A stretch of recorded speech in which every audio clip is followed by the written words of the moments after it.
Hello folks, welcome to the channel. If you wish to learn how to restore missing or default icons in Windows, then watch this video. Now to restore missing icons, we need to right click on the desktop, go to view, and then make sure that the show desktop icons is ticked, and that should restore your missing icons on the desktop.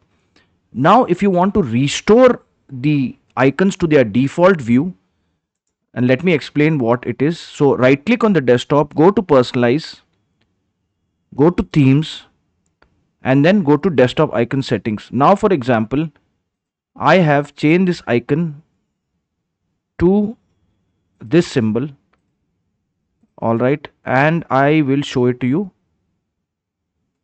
Let me just empty this recycle bin.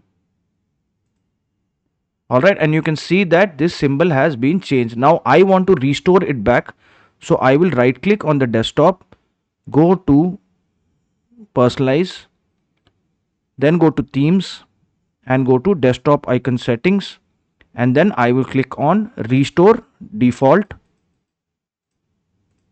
Click on this restore default, and then I will click on apply, click on OK, and it should be restored to the default icon. If this video helped you, then kindly subscribe to the channel. Enjoy your day.